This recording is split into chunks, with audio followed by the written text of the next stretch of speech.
There's a story that was told long, long ago. When I say long, long ago, literally something like 16th, 17th century, about an old widowed farmer.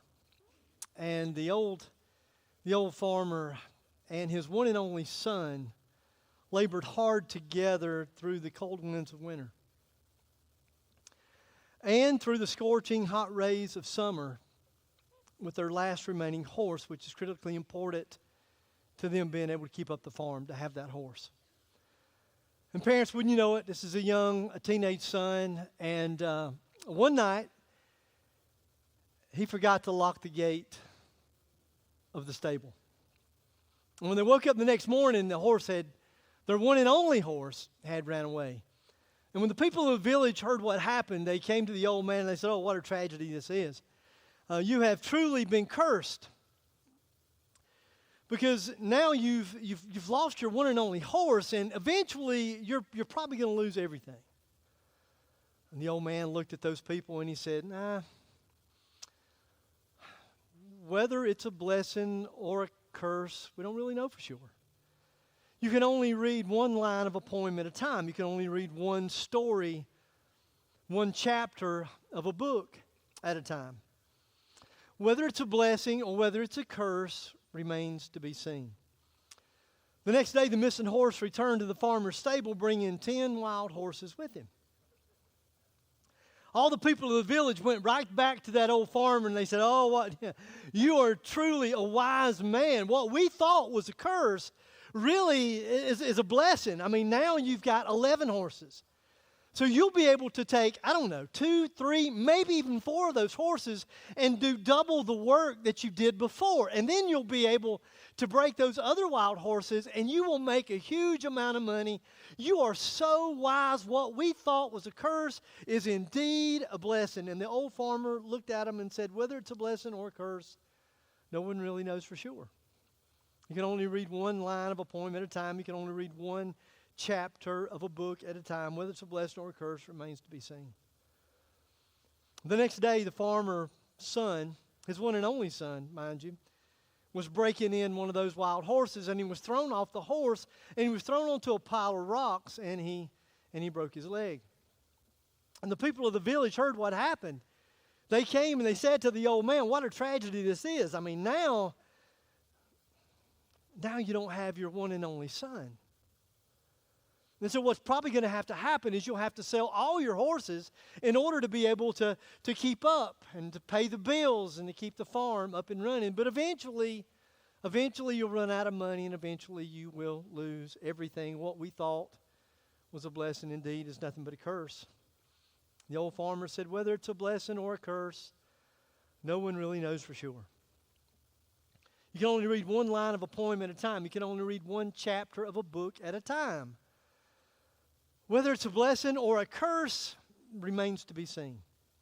So the very next day, their small country went to war with a much larger neighboring country, and all the young men of their village all were taken away.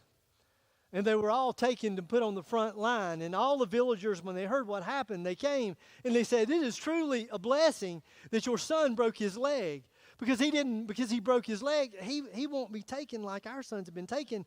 And all of our sons will surely die.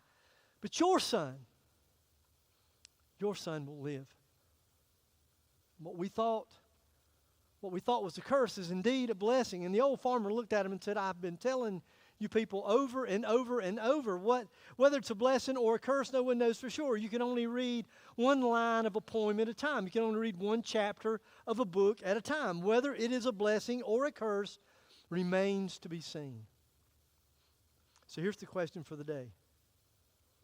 What chapter are you in right now? Are you in a chapter that reads more like a blessing, or would you be gut level honest and say, honestly, my chapter, the chapter that I'm in right now, the season of life that I'm in right now, really reads more like a curse than it does a blessing?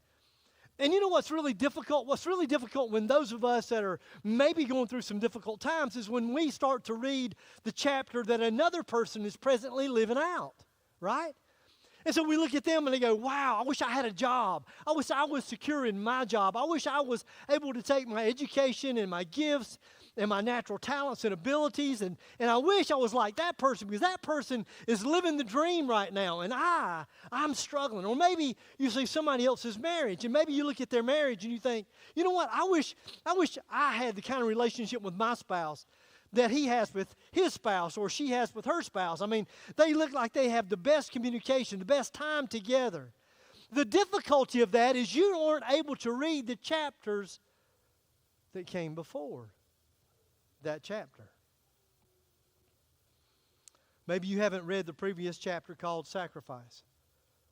You don't know anything about what they went through, what they had to give up, the sacrifices they had to make to get to where they are. Or maybe it's a chapter called Heartbreaking Loss. You don't know the great loss that they went through, a loss of a job, a loss of a career, a loss of relationships that caused them to start all over again, to write a brand new chapter in their lives. Or maybe it's a chapter called Overcoming Insecurities. You know, it's amazing to me. Some of the men that I'm the closest to that I would have told you are probably the most secure and the most confident men. When you get to know those men, you find that they're really just broken like the rest of us. But you weren't able to read those chapters of their lives. Maybe a chapter would be overwhelming, crippling grief. So you look at where they are now, but you have no earthly idea at the relational loss that they've experienced in their lives. Today, if you don't like the chapter that you're in, then I want to show you a powerful principle from Ruth 4 that I really believe that will help you write a better chapter. Here's the principle. Now hang on, because the principle is going to be a little difficult in the beginning. But if you'll stick with me, we'll try to flesh it out as we go, okay? Are you ready? Are you ready? Here we go. The decisions that you make today will determine the story that you tell tomorrow. That's a little scary, isn't it? It's a little scary to think about the magnitude of every decision that you make. Maybe some that you know are big, decisions that you know are big, that maybe are based on a transfer, a relocation, a different change in job, in career. I mean, you look at those and they're huge, but what about all of the little decisions that you make that you have no earthly idea of the impact that they'll have? And so sometimes when you look at decisions, they can be a little scary. Especially when you understand that the decisions that you make today will determine the story that you tell tomorrow. The decisions that you're making today, what you do, what you don't do, who you're with, who you're not with, what you're listening to, what you're watching, what you're not listening to, what you're not watching. All of the decisions that you make will determine the life that you will live out tomorrow. And so for those of you that may not be happy with the chapter that you're in, and you want to write a different chapter, you want to write a new story, then you're going to have to make better decisions. Hang on. Don't let that overwhelm you. It's already overwhelmed some of you because you're thinking, you have no idea. I'm in the mess I'm in because I've been so stupid. I've made the dumbest decisions of my life, and I keep repeating the same dumb decisions. Hello, anybody out there? And if you don't believe it, ask your friends because they've been trying to tell you, right? And so you're probably overwhelmed right now. You're thinking, oh my gosh, my whole life is based on my stupidity. There's hope. Hang on. Hang on, I promise there's hope. Let me give you the cliff notes of the book of Ruth in case this is your first Sunday. So the Old Testament book of Ruth is named after a lady named. Wow, you guys are awesome. That 9 o'clock, really, they struggled even with that. Again, for the third Sunday, they struggled with that. So Ruth was a Moabite widow who left Moab to go to Bethlehem with her mother-in-law, which have caused some theologians to believe that she probably wasn't that wise. I'm just kidding. I just made that up. Some of y'all got that. Some of y'all like, I don't even get that.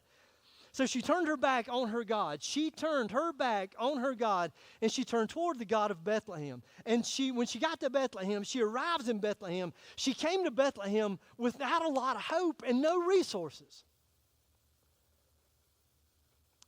But she went to work.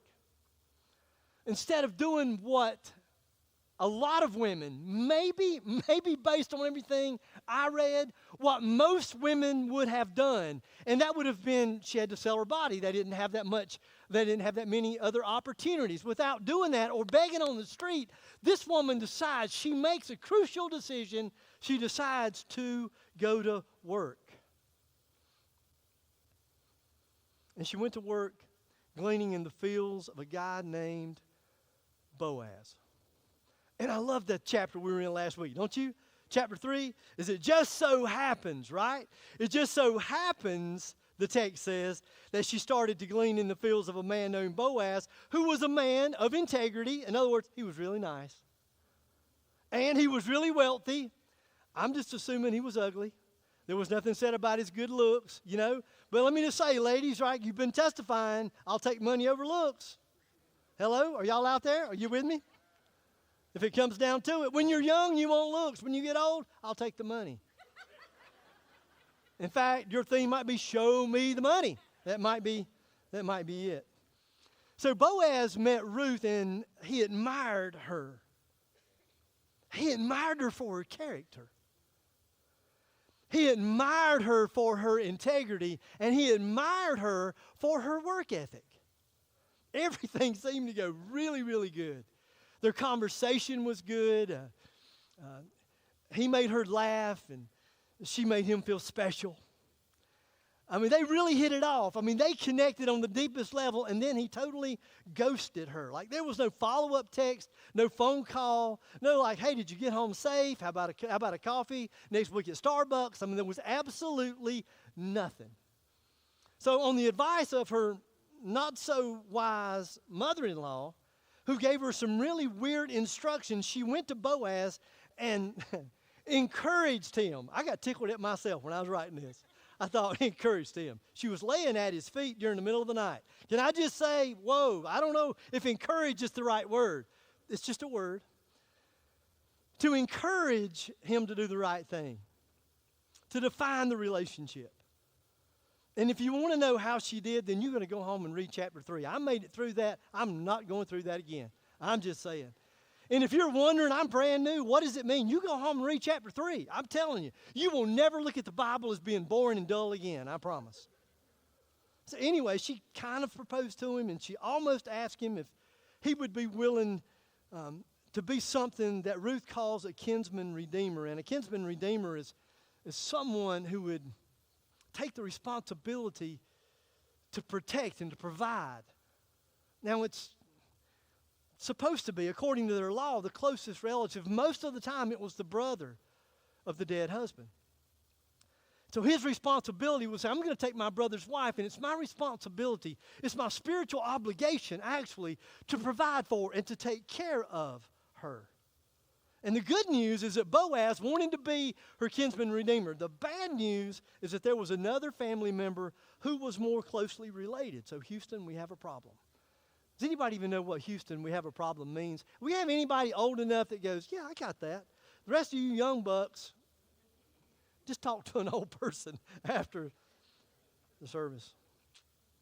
So somehow, it's interesting. Again, you just love the Bible when you get into it. So somehow he had to figure out a way to be able to meet somebody that he didn't know. And he had to be able to work this deal so that he could pursue the woman that had stolen his heart. And in order to make this deal, Boaz needed 3 things. He needed the same 3 things that you're going to need in order to write a better story. And I'm going to be honest with you, we're only going to deal with one today. So if you want to know the other 2 things, you're going to have to come back next week, and we'll finish up this series, and we'll finish up chapter 4.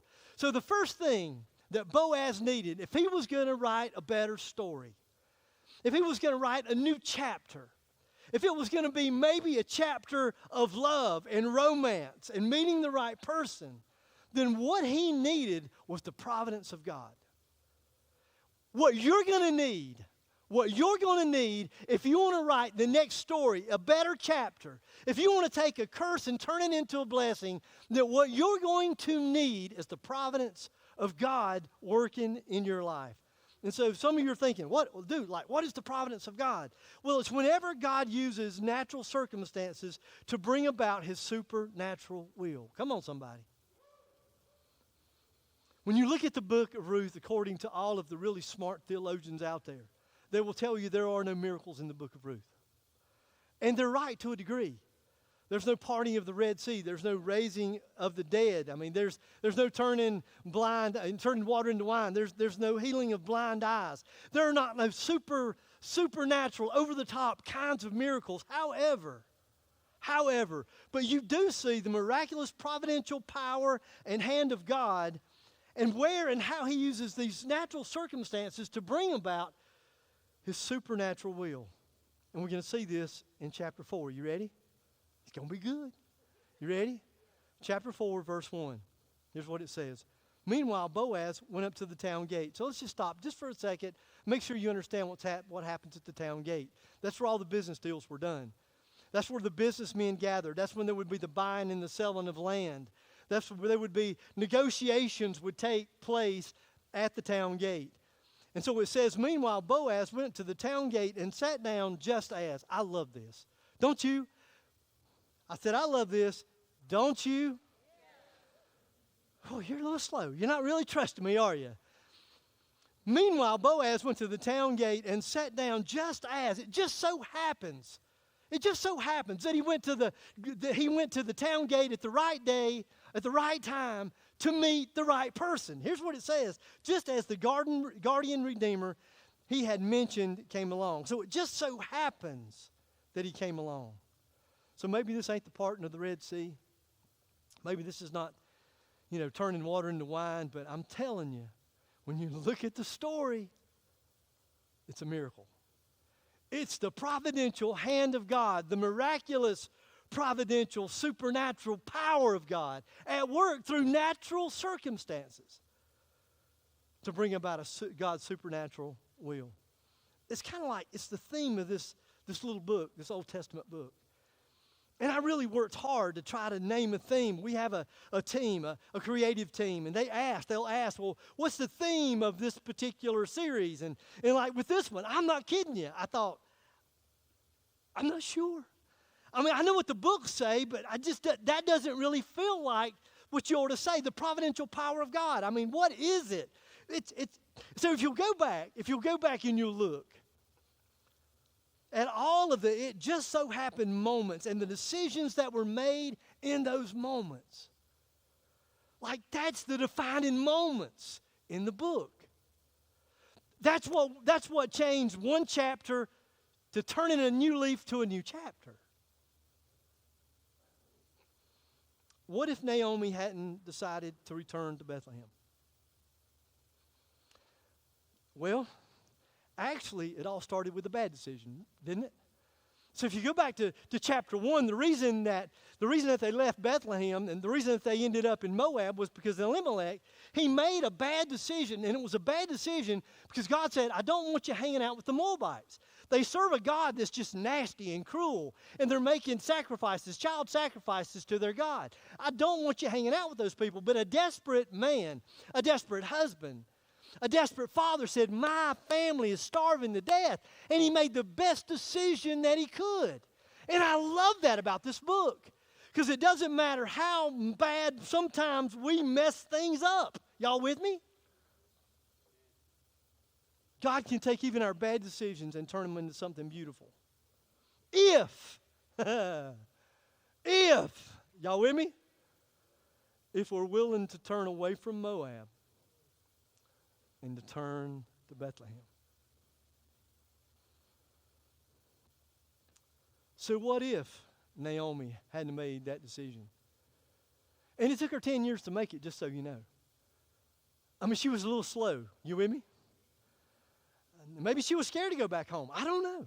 Maybe she was scared what her family would say. Maybe she was afraid that she'd be criticized. I don't know. But what if she had not made that decision? What if Ruth had decided to not go with her? What if Ruth had decided to go with her but said, you know what, I'm still going to serve my God, okay? This is the God of my ancestors. There's a rich history here. I mean, my mom, my dad, my grandparents, my great-grandparents, everybody worshiped this God. I'm going to go with you, but I'm still going to worship my God. What if she had not made the decision to turn away from the God of her raising and turn to a brand new God, Jehovah? What if she had made the decision to not go and work in the field that day?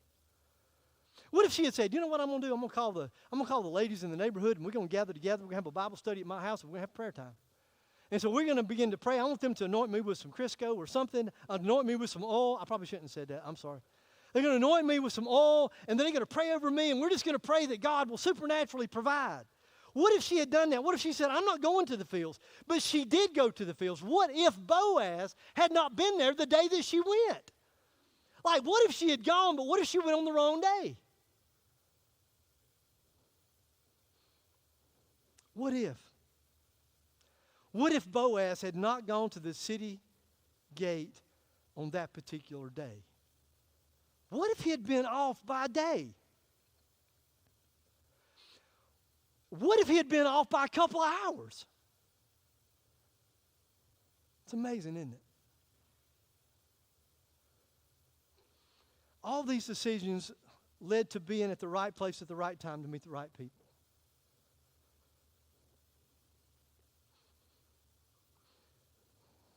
Sometimes, please hear me well, sometimes a chapter that reads as a tragedy, that reads as tragedy and loss, can lead to a brand new chapter of blessing.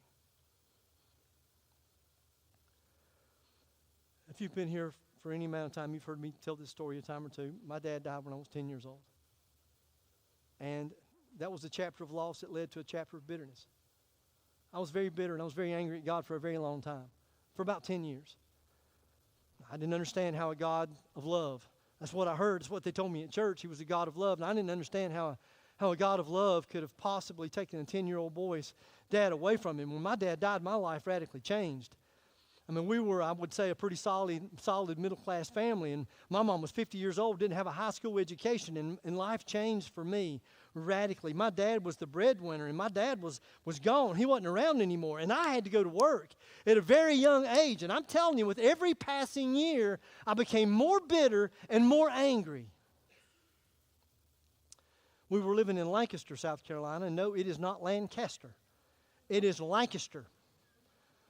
Yes, we are rednecks. I moved to Greer. People say, Greer rednecks. I said, oh, no. Y'all city folk. I can take you back to show you rednecks. We were living in Lancaster, South Carolina at that time. And 2 years later, my mom,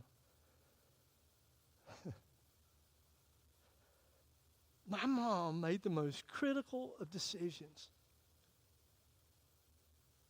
She made a decision to move to Greer.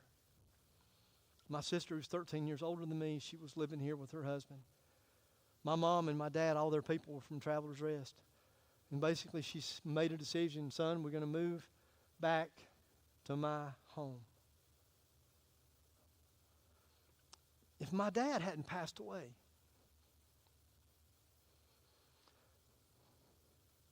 we might have never moved to Greer.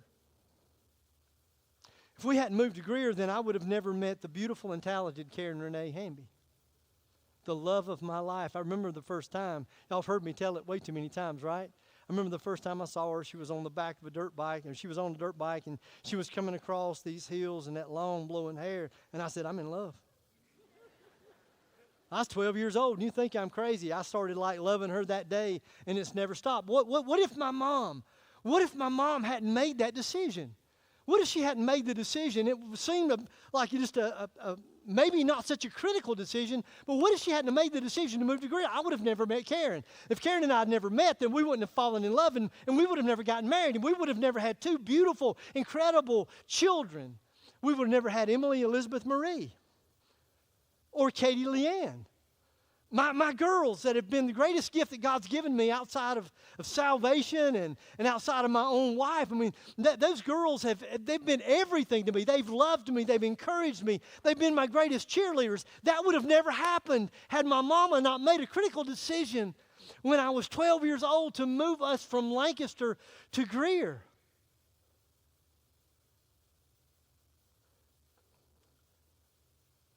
And if my mom hadn't made that critical decision, we wouldn't be here this morning. There would be no Springwell Church. Whew. You want a better chapter? You're going to have to make better decisions.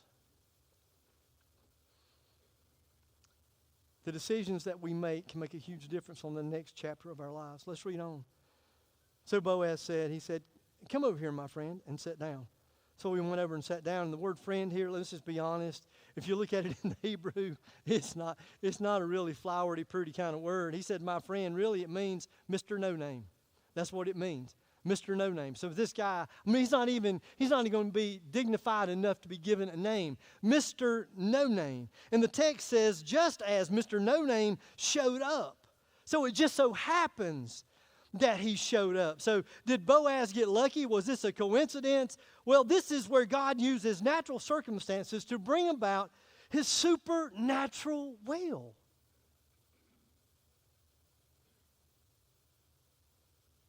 So what do you need to write a better chapter? I can tell you what I wrote. I didn't like it, but it's what I wrote. I've been struggling with it for weeks since I've looked at it. Thought I needed to change it. So I wrote, you need the divine providence of God. And I went, I'm not sure divine. It's more intimate than that. It's the providence of a supernatural, loving, kind, gracious, merciful Heavenly Father. That's what it is. Divine didn't really describe it. It's so much deeper and so much sweeter than that.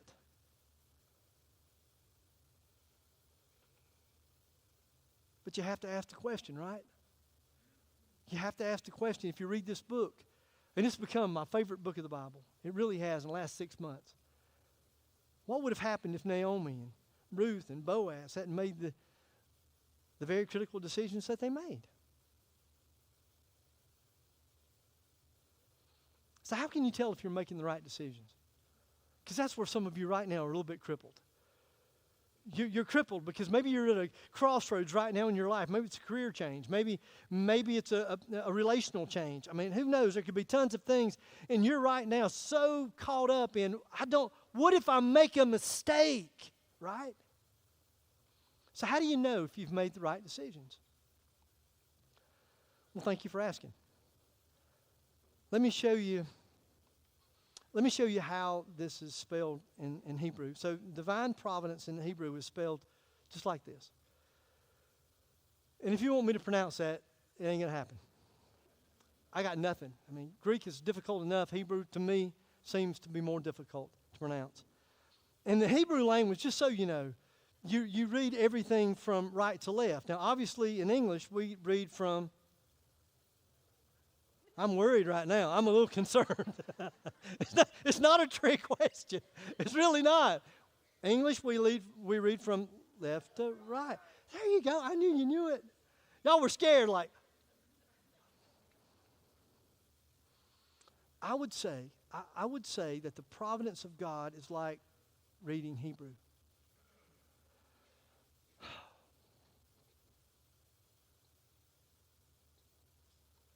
It's best understood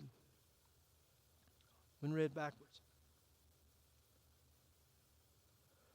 If you want to see the providential power of God, it's best when you look backwards to see how God used natural circumstances to bring about his supernatural will in your life.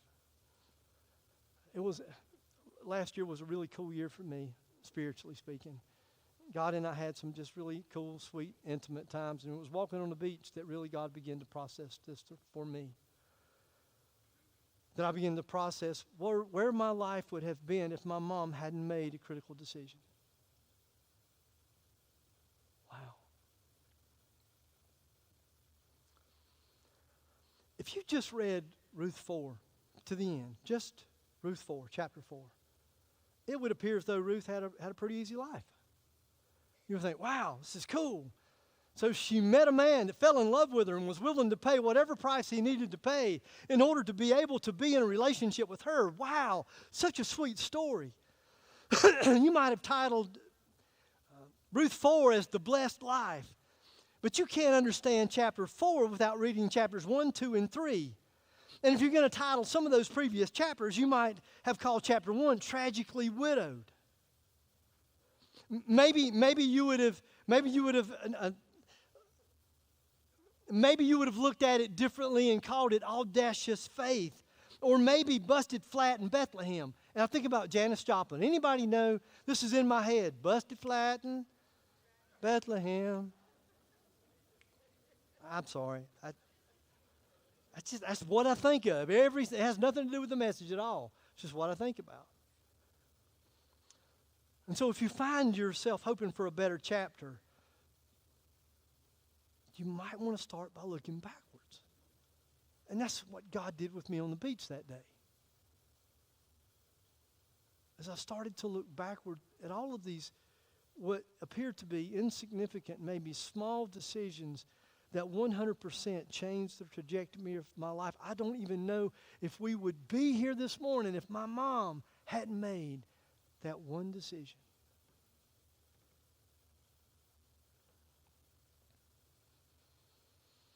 I want you to know that everything that's happened in your past has led you to where you are today.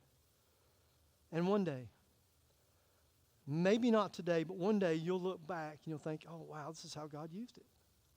I couldn't see the point of the pain at the time. I couldn't see the point of the loss at the time. I couldn't understand. I thought God was mean. He wasn't loving. He wasn't gracious. He wasn't merciful. He wasn't kind. He took a 10-year-old boy's daddy away from him. How in the world? But I look back now and think, oh my goodness, my whole life would perhaps be different. And just so you know, God is still writing your story. He's not done with you yet. There's still more to be written. This is just a chapter. Some of you, this is where being old is such a benefit. This is where walking with God for as many years as I have is such a benefit, because when you're young, you're in the first few chapters of your God story. And for you, honestly, it's not quite so easy. So it's going to require faith. But see, God created stories like the book of Ruth and maybe some of my story and maybe somebody else's story, the person that you work with, a neighbor, another family member that can share their story to look at you to say, look, God is a good God. He's a loving Heavenly Father. God is at work in your life, and what looks like a cursed chapter today can be a blessing tomorrow. Hang on. What you're going to have to learn how to do is to walk by faith. Until you're old enough that you can look back and see the hand of God. I wrote this down. This is like fresh off the press. We do a run through every Sunday, and as the band was up on the stage and they were singing, as I was processing, this thought occurred to me. Before your experience catches up to truth, you'll have to walk in faith. Does that make sense? I'll try to refine it.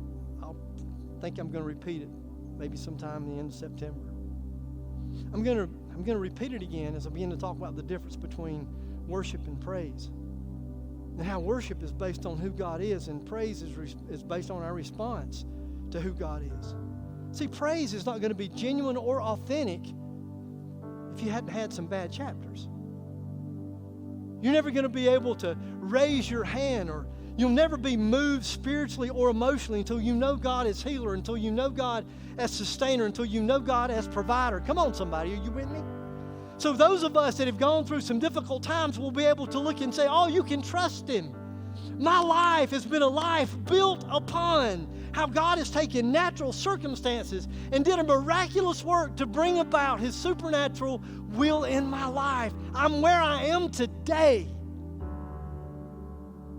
because of all I've experienced.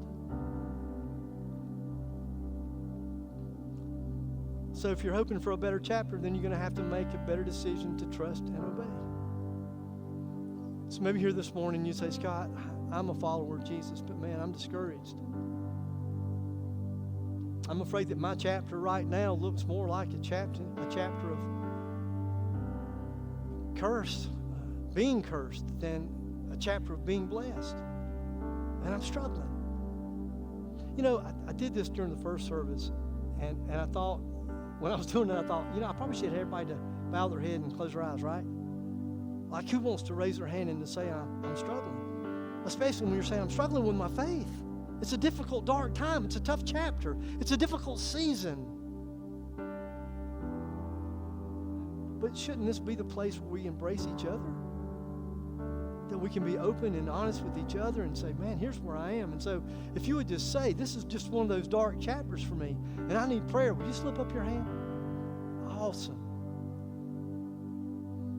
And for those of you that, you know what, maybe you feel like your chapter would be best read as blessed, would you help me right now? Would you begin to pray for these people around you? Would you do that? I'm not kidding. Really, just pray for them. Father, there are a lot of people just a few moments ago that slipped up their hand. It looks like the dark days of chapter 1. Maybe the not sure days of chapter 2. Maybe the confusing days of chapter 3. And Father, you brought them here today. The providential power of God brought them here today to hear a message that would encourage them and give them hope. Even if their life is a result of bad decisions, how you can take bad decisions and work it in the most miraculous of ways for our good and for your glory. So I just lift these folks up. Do what you do best, Lord. Love them. Love them well. Draw them close to you. And Lord, let's be honest. They're probably struggling trusting you right now. Their faith is probably weak. So Lord, would you just put people around them, people they work with, they go to school with, neighbors, Lord, who have a story that you've written of how even those dark days can turn into something beautiful. Maybe you're here this morning and you're not a follower of Jesus. And maybe what you've realized this morning, maybe, and if you hadn't, then I want to tell you, you're not here by accident. God brought you here today on purpose. And here's what he told me to tell you. He told me to make sure that I told you that he's crazy about you. He's crazy about you. He wants a relationship with you. You know why? Because he loves you so much. And he proved his love. God sent the best that he had. He sent himself. And so Jesus, God wrapped up in the flesh, came to earth and went to the cross. And on the cross, he died and he shed his blood to pay the penalty for our sin. Wow.